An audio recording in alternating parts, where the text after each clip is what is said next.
Hey everyone, welcome back to my channel. I've been away for a bit, but I'm back to bring you the Take 5 Art Challenge for the month of November. This month's prompts are brought to us by the lovely Julia McNeil. So let's get started. So I got the idea for this page while I was watching the movie Eat, Pray, Love, starring Julia Roberts. And yes, I was missing Bali and going on holidays. I then found this really gorgeous picture of a colorful door. I love doors, and this picture just seemed very carefree and very bohemian. So I thought, well, this is kind of what I'm going for. I then remembered that I had these collage sheets by Dina Wakley, and there's this beautiful like cathedral window collage, and I thought that it would be a perfect starting point for this mixed media art spread. So I'm starting off with the background. I've got the Dina Wakley big book here, and this is open to the double craft page layout, and I had at some stage used way too much paint, and I had just smeared the excess paint on the middle of this spread. And so this is what Julia means by mop-up page, just a page where there's just previous work done on it, something that collected previous color or whatever. So this is my mop-up page. That's prompt number 1 done. And what I'm doing is I've just cut the cathedral window. I'm adding a little bit of Mod Podge to the back of this collage sheet, and then I'm very carefully I'm trying not to I can just imagine myself tearing it, but I'm trying not to tear it. So I'm adding some matte medium or Mod Podge underneath it, and then I'm adding Mod Podge to the edges, sealing it in, and then I'm going to add the adhesive on top of it so that it is not going anywhere. I'm then getting a little bit of a wet rag.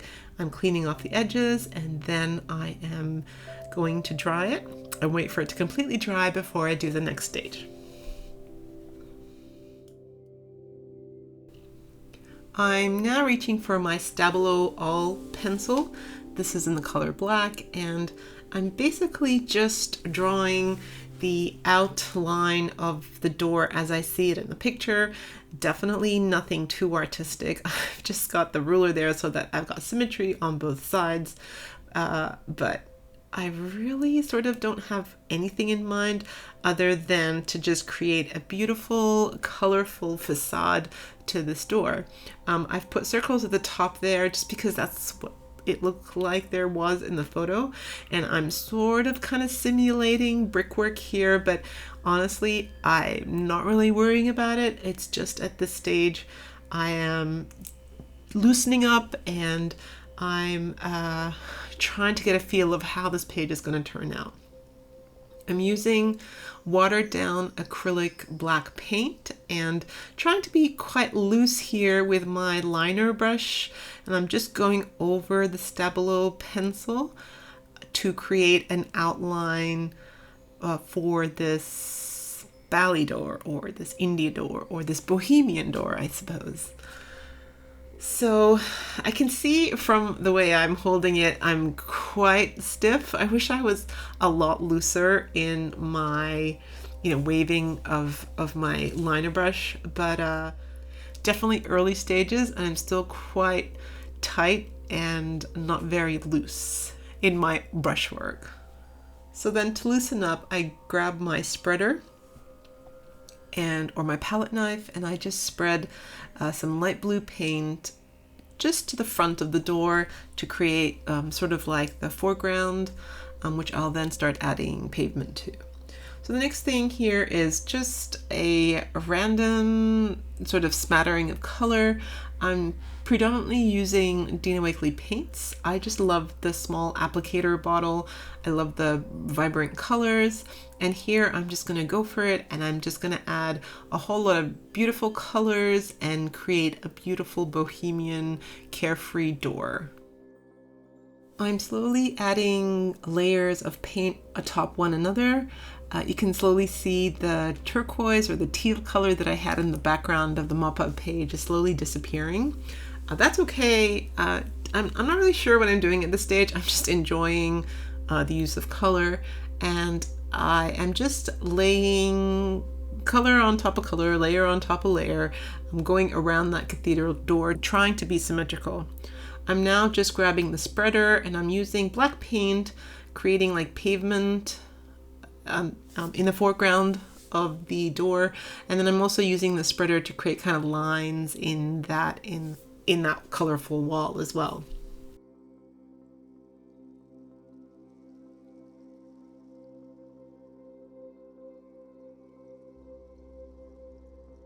I'm then coming in with a little bit of, I think that's yellow ochre.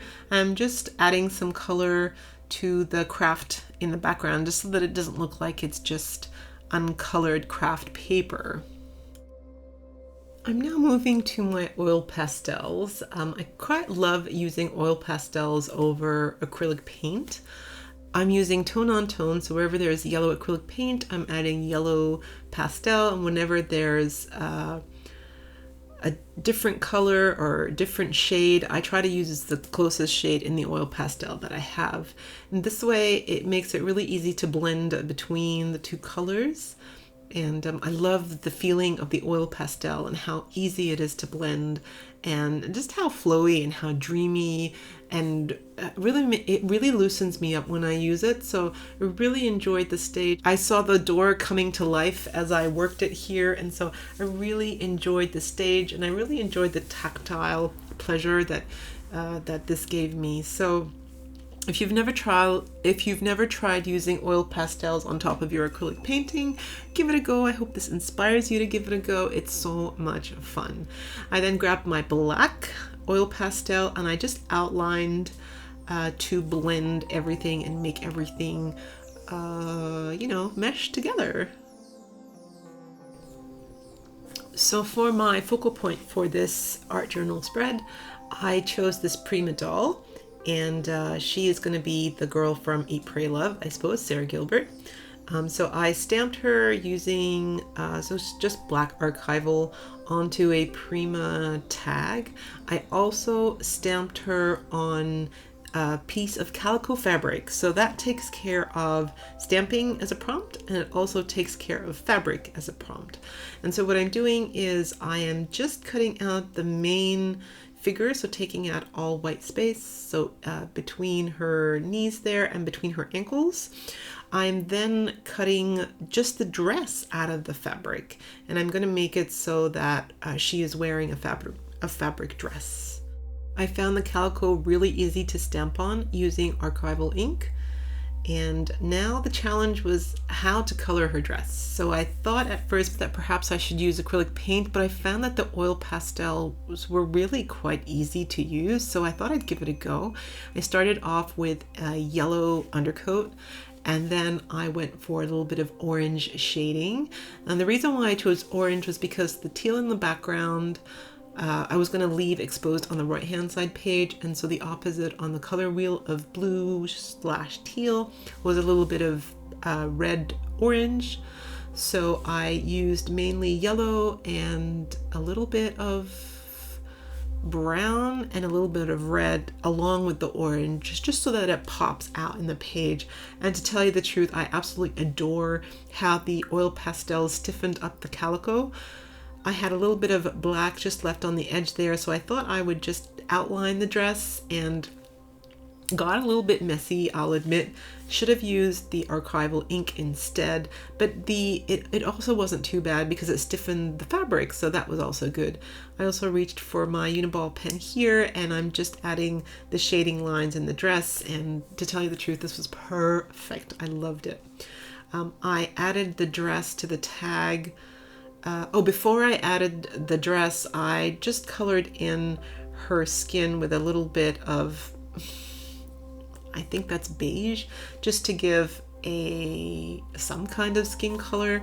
Definitely not my skin color, but just to make it more than just the color that the tag was on.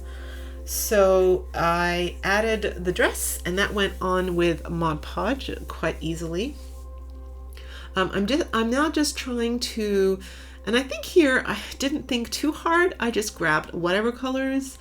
So I added a little bit of gold to the left hand side, and I added a little bit of pink. just to take off the color of the craft.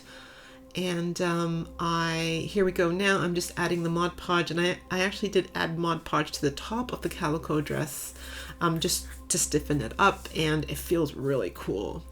So I'm now reaching for a stencil, which is, if you turn it on an angle, it could be a diamond or it could be a square, and I thought I'd go for a bit of a square.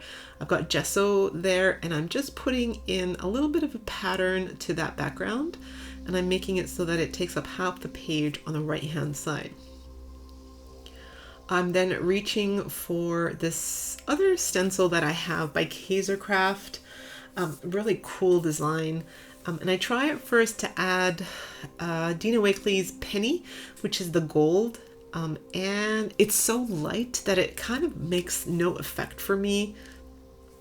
And after a while, I realized that I really didn't like it. It's such a strong feeling. I really didn't like how that looked. So I thought I would try the same pattern just on the top of the door, and I just loved how this turned out.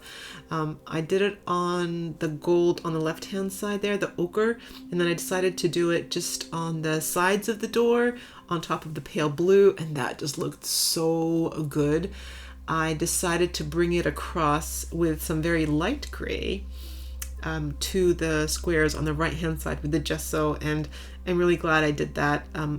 It went on top of the gold, and the gold is really nice. It's very light in the back, but the black on top is really, really good. The only prompt that's left now is the use of gold, and although I did use gold there on the right hand side, I'm reaching for my liquid pearls, and where I'd added circles atop the door, I decided to do gold circles as per the photograph. I'm not sure if, I needed to do this, but it sort of completes the prompt, and that's all the prompts used, so I'm glad I was able to use every single prompt. Okay, so my little bohemian girl has her gold shoes and her gold bandana, and I've stuck her down with the Mod Podge. The next thing I wanted to do was add a sentiment, and I found this pretty sentiment online. What made her strong was, despite the million things that hurt her, she spoke of nothing but happiness.